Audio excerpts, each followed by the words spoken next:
आस्था, अमीशा, प्रिया, अब्दुल, अमीश, आकाश, अनोखी. ಯಾಕೆ ಅನೋಖಿ ಇವತ್ತು ಬಂದಿಲ್ಲ?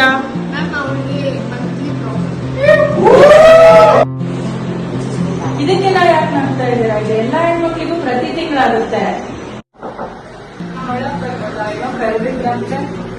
ಹಾ ಅನೋಖಿ, ಯಾಕೆ ತುಂಬಾ ಸ್ಕೂಲ್ ಮಿಸ್ ಮಾಡ್ತಾ ಇದೀಯಾ?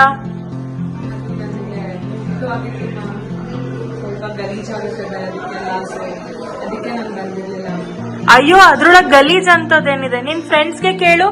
ಗಲೀಜ್ ಅಂತ ಏನಿಲ್ಲ, ಸ್ಯಾನಿಟರಿ ಪ್ಯಾಡ್ಸ್ ಯೂಸ್ ಮಾಡಬೇಕು. ಅದನ್ನ 4 ರಿಂದ 6 ಗಂಟೆಗೆ ಬದಲಾಯಿಸಬೇಕು. ಆಮೇಲೆ ಅದನ್ನ ಉಪಯೋಗಿಸಾದ್ಮೇಲೆ ಅದನ್ನ ಎಸಿಬೇಕಾಗುತ್ತೆ. ಕೈಯೆಲ್ಲ ಗಲೀಜ್ ಆಗುತ್ತೆ, ಅದೆಲ್ಲ ನೋಡ್ತಾರೆ, ನಮ್ಗೆ ಇಷ್ಟ ಆಗೋದಿಲ್ಲ. ಅವರೆಲ್ಲ ಏನ್ ಅನ್ಕೋತಾರೆ?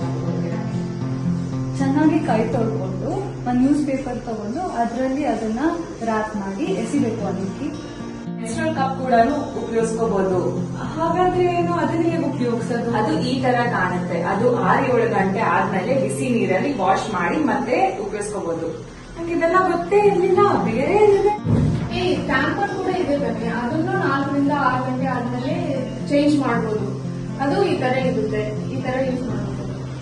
ಇದೆಲ್ಲ ಏನೋ ಓಕೆ ಮ್ಯಾಮ್, ಬಟ್ ನಂಗೆ ತುಂಬಾ ಹೊಟ್ಟೆ ನೋವು, ತುಂಬಾ ಬೆನ್ನು ನೋವು ಬರುತ್ತೆ, ತುಂಬಾ ಬೇಜಾರಾಗುತ್ತೆ ಮ್ಯಾಮ್. ಏನ್ ಮಾಡೋದು? ಅನೋಖಿ, ಎಲ್ಲಾರ್ಗೂ ಹೊಟ್ಟೆ ನೋವು ಬರುತ್ತೆ ಪುಟ್ಟ. ಹೊಟ್ಟೆಗೆ ಕಾವು ತಗೋ, ಬಿಸಿನೀರ್ ಕುಡಿ, ಪೌಷ್ಟಿಕ ಆಹಾರ ತಿನ್ನು. ಆದ್ಮೇಲೆ ತುಂಬಾ ಜಾಸ್ತಿ ಆಯ್ತಾ, ನಾವು ಡಾಕ್ಟರ್ ಹತ್ರ ತೋರಿಸ್ಕೋ. ಡಾಕ್ಟರ್ ನಿಂಗೆ ಟ್ಯಾಬ್ಲೆಟ್ಸ್ ಕೊಡ್ತಾರೆ. ಇದರಿಂದ ಸ್ಕೂಲ್ ಮಿಸ್ ಮಾಡುವಂತ ವಿಚಾರ ಇಲ್ಲ ಪುಟ್ಟ. ಇದು ತುಂಬಾ ಸಹಜ. ಬೇಜಾರಾದ್ರೆ ನಿನಗೆ ಬರೋ ನೆಗೆಟಿವ್ ಥಾಟ್ಸ್ ನೆಲ್ಲ ಕ್ವೆಶನ್ ಮಾಡ್ಬಿಟ್ಟು ನ್ಯೂಟ್ರಲ್ ಥಾಟ್ಸ್ ಆಗಿ ಮಾಡು ಅಷ್ಟೇ.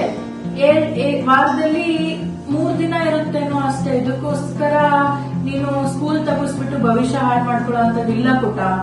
ನನ್ಗಿವಾಗ ಇದೆಲ್ಲ ಅರ್ಥ ಆಯ್ತು. ಇದರಿಂದ ನಾನು ಸ್ಕೂಲ್ ಮಿಸ್ ಮಾಡಲ್ಲ. ಇದರಿಂದ ರೆಗ್ಯುಲರ್ ಆಗಿ ಬರ್ತೀನಿ.